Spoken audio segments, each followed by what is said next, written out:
आज समाजवादी पार्टी से इस्तीफा देकर के पार्टी करने का ऐलान कर दिया, मीटिंग कर रहे हैं, एमएलसी पद से भी इस्तीफा दे दिया। पीडीए के लगातार विकेट गिर रहे हैं, कैसे देख रही हैं और क्या कहना चाहती हैं? मैं समझती हूँ कि चुनाव के दौरान स्वामी प्रसाद मौर्य जी पार्टी में आए थे और वो चुनाव नहीं जीत पाए थे। उसके बावजूद भी समाजवादी पार्टी ने उन्हें एमएलसी बना के विधानसभा में भेजने का काम किया है और हम स्वामी प्रसाद मौर्य जी का पूरा सम्मान करते हैं, हमेशा करते आए हैं।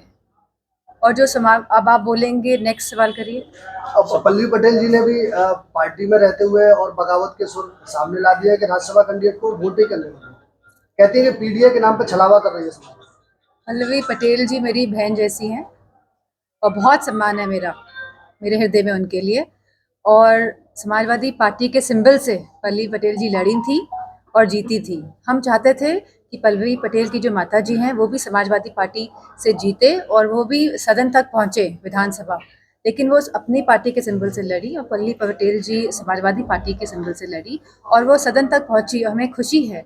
और आगे भी इस तरह की कोई बात होगी तो हम पूरा समर्थन करेंगे पल्लवी पटेल। तमाम नेताओं ने कहा कि पीडीए का मतलब जो है पिछड़ा, दलित और अल्पसंख्यक है, तो क्या दलित और अल्पसंख्यक महिला नहीं हो सकती थी इन तीन कैंडिडेट्स में राज्यसभा के? मैं समझती हूँ बहुत छोटी लिस्ट थी, 3 लिस्ट की। और आपने अब जो कल लिस्ट जारी हुई है, आप उस लिस्ट की बात नहीं कर रहे हैं।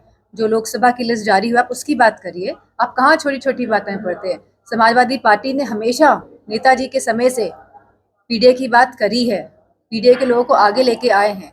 और समाजवादी पार्टी की जो विचारधारा है वो यह नहीं है कि पीडीए तक ही सीमित है। हम अगड़ों को भी साथ लेके चले हैं, गरीबों को भी, और जो भी शोषित वर्ग है उन सबको लेके आगे चलते आए हैं, पीछे भी और चलते रहेंगे। कांग्रेस से गठबंधन होने की लगातार वरिष्ठ नेता बात कर रहे हैं और अगर गठबंधन होता है तो आप सबको क्या न्याय यात्रा में शामिल होने वाले राष्ट्रीय? मैं तो मैनपुरी में हूँ क्योंकि ये क्षेत्र मेरा है और मुझे नहीं पता कि क्या डिसीजन हो रहा है लखनऊ में। आपके चुनाव की तैयारी कैसी चल रही है? 24 में आप भी कैंडिडेट हैं यहाँ से, आप क्या इस बार कर्तव्य? मैनपुरी के समस्त लोग जो हैं उन्होंने भरपूर प्यार दिया है, सम्मान दिया है। और मैं समझती हूँ जिस तरह पिछली बार लोकसभा सीट मैनपुरी ने समाजवादी की तो विचारधारा का समर्थन किया था, आने वाले समय में आप देखेंगे कि पिछले वोटों से भी बढ़ चढ़ के इस बार हम जीतेंगे। समाजवादी पार्टी की दूसरी लिस्ट जारी होगी प्रत्याशी के लिए, अभी चाचा का इस बार में भी नाम नहीं है। वो समाजवादी पार्टी का मामला है, तो जल्दी आपको पता चल जाएगा कौन कहाँ से लड़ रहा है। किसान आंदोलन में राकेश टिकैत भी कूद गए, बता रहे हैं कि पहले से भी बड़ा आंदोलन होगा।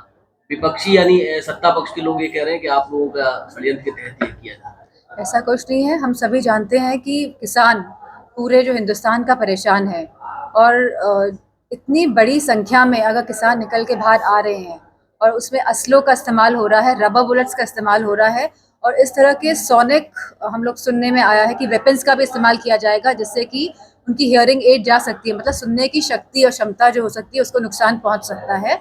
मीडिया वालों को मैं देखा है कि वो बुलेट प्रूफ जैकेट्स, टोपी लगा के, हेलमेट्स लगा के वहाँ पहुंचे, लेकिन हमारा जो किसान है जो सरहदों में बैठा हुआ है दिल्ली के, वो बिना किसी इस तरह के यंत्र पहने बैठा हुआ लगातार घायल हो रहा है। तो मेरा मानना है कि सरकार को उनकी बात सुननी चाहिए।